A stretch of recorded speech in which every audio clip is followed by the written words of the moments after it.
The face in the mirror is not mine. It takes approximately 3 seconds to process this, and another 2 to understand that processing it changes nothing about what I am about to do. The technician works near my left temple. 2 fingers. Clinical pressure. The particular care of someone correcting a measurement. And then Elias Thorne is in the glass. Not approximation, not resemblance. His orbital structure, the weight of his brow, the line of his jaw, at this specific angle, in this specific light. I press 2 fingers to my chin and watch him press 2 fingers to his. I part my lips, and his lips part. The voice modulator, seated in my left ear, has been calibrated to his pitch and cadence. A correction so precise, it operates below the threshold of conscious hearing. When I swallow, it sounds like him swallowing. The technician closes the case, glances at a tablet, makes a small notation, and says without particular emphasis, "Cleaner application than the last one." He picks up the case and leaves. I don't ask him what that means. I stand alone with the face for a moment before the door. Something in my posture adjusts. Not a choice. More the way a key settles when you find the correct angle after testing the wrong one too many times. Then I walk through into the gala. Describing what I was carrying into that arrangement requires precision, because the softer version is more comfortable, and I have spent considerable time living inside the softer version. It was not ambition. Ambition is a sharper instrument, colder in the hand. What I had was something closer to exhaustion that had finally been assigned a value. 4 years of it, $178,000 in student debt, repayable into my mid-40s. A junior analyst position at a firm where junior operated less as a rank and more as a permanent atmospheric condition. The way certain neighborhoods are described as up-and-coming for the entire duration of your residence without completing the transition. An apartment in one of those neighborhoods. And Elena, whose belief in me had grown specific enough over 4 years that it had become a structural force, I was either living up to or quietly holding from underneath, and I had long since stopped being able to tell which. She thought I had been promoted. That word was mine. Not assignment, not arrangement, promotion. Followed 3 weeks before the gala by a salary figure. I had revised upward by 40%, because the actual retention number was large enough that accepting it required an explanation that didn't fit the shape of the story we were already telling about ourselves. The suit had arrived before the call. Charcoal Italian wool, a label I couldn't pronounce. From a house that does not discuss price. A card from Priya, Thorne's assistant, who communicated in single sentences the way certain people do, as though complete ones might constitute a contract. That said only, for Thursday. The jacket fit the way clothes don't fit off a rack. I stood in the bathroom for 11 minutes with it on, listening to Elena move through the apartment, and did not come out until I heard her settle into the bedroom. Thorne's first words to me, on the 41st floor, with the city arranged like a schematic behind him. "You have the architecture of a man people listen to." I have since edited that sentence in my own memory into something more flattering. The version I tell myself is that he called me a winner. He said no such thing. He said architecture, meaning the face, the height, the particular stillness I carry in rooms where I'm not entirely comfortable. A stillness that reads as authority rather than what it has always been, which is a coping mechanism developed across years of being the wrong kind of visible. He slid a folder across the desk. Inside was a photograph of me taken from a distance, outside my building on a Thursday morning. I was carrying coffee. I had not noticed anyone. Most people closed the folder. I closed it, then I opened it again. Here is the clinical shape of what he was proposing. A charity gala, 400 donors, a foundation he chaired, a building with its own name, a prosthetic developed over 18 months, undetectable at conversational distance. His presence was required in 2 places simultaneously. One evening, a technology test, nothing more. The fee was $30,000. The suit was already paid for. He said, I was not being asked to do anything illegal, delivered with the timing and effect of a physician, saying this won't hurt, not to reassure me, but to establish that the sentence had been spoken in a form that could be recalled. I want to be honest about the specific shape of my reasoning that night. Standing in the dark in front of the garment bag while Elena slept, what I thought was, $30,000 is 4 months of loan repayment. This is a party with a prop. And then, last, the mask exists whether or not I wear it. That final thought is the one I return to with the least charity toward myself. It presents itself as neutrality. It is the kind of reasoning that is actually a decision wearing neutrality's clothes. The kind you learn to identify, once you have made it enough times, by the particular ease with which it arrives. Now I need to tell you what the gala actually felt like, because this is the part that makes everything else coherent. I walk through the door, and the room reorganizes. Not dramatically, no parting crowd, no sudden attention. A recalibration. The way a space adjusts when someone enters whom it has already decided matters before they speak. A man in a well-cut suit moves toward me, with his hand extended, and says, "Mr. Thorne, I wanted to catch you before the remarks." I say I'm glad he did.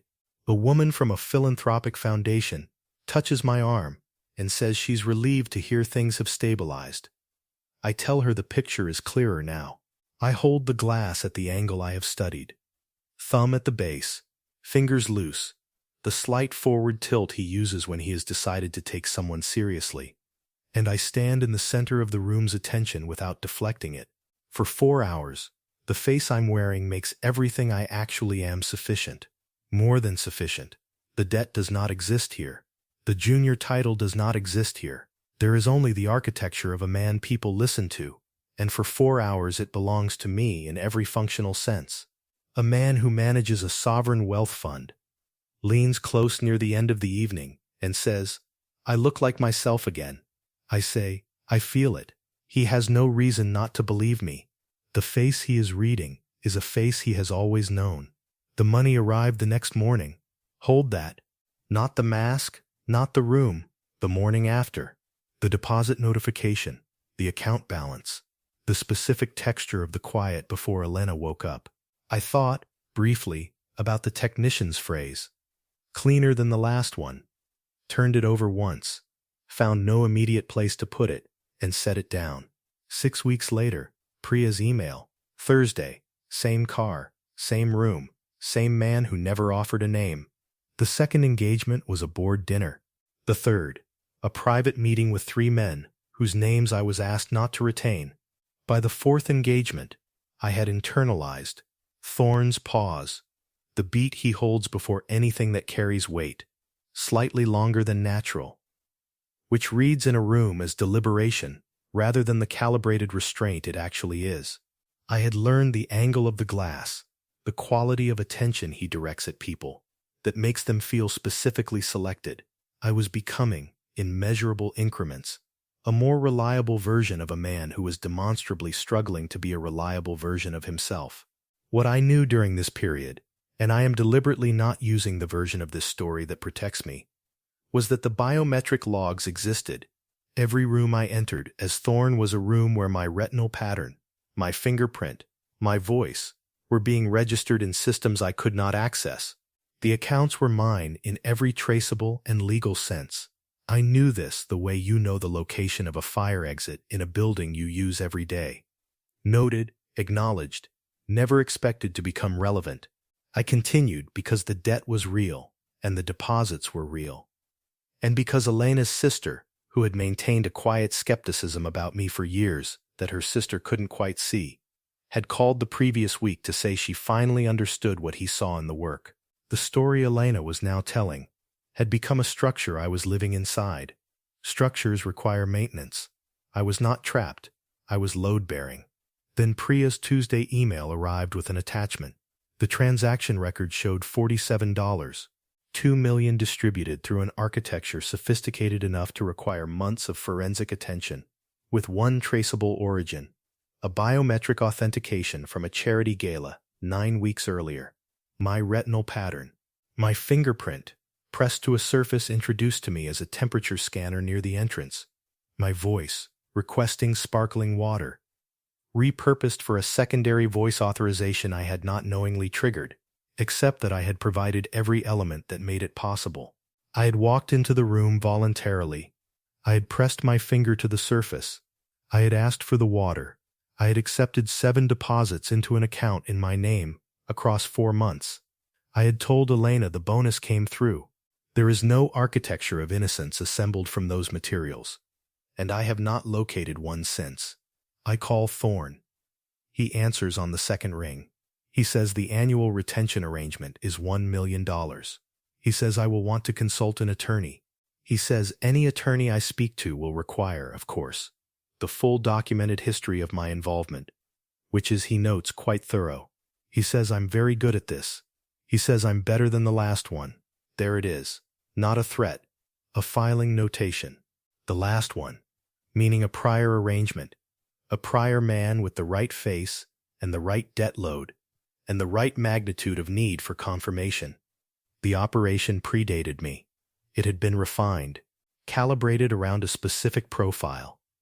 A man who says yes into a phone before he considers what he is agreeing to, who can be handed a folder containing a surveillance photograph of himself and, after closing it once, open it again, who holds the mask up to the light long enough that wearing it becomes the easier question, cleaner than the last one. An efficiency metric noted in passing, on a tablet, filed, forgotten before the door closed. The $1 million arrived Thursday. I told Elena the role had expanded. She said, I always knew this was in you. There are 4 suits in the closet now, hung in order. I know which one corresponds to which kind of room. My own face is still in the bathroom mirror. I check early, before she wakes, at the angle where the light arrives without flattery. Still there. The surprise is smaller than it was. I notice that the surprise is smaller, and then I go and make the coffee. You are certain, wherever you are, that you would have closed the folder, that $30,000 is not enough to unlock what comes after, that the reasoning is too thin to hold a person who is paying attention. I understand that certainty precisely. I held it for exactly as long as it cost me nothing to hold it. So here is the question the story won't answer for you. Marcus knew the biometric logs existed, took the deposits and stayed. Was that a man being dismantled one careful inch at a time? Or a man who recognized the door, understood exactly what was behind it, and chose to walk through anyway?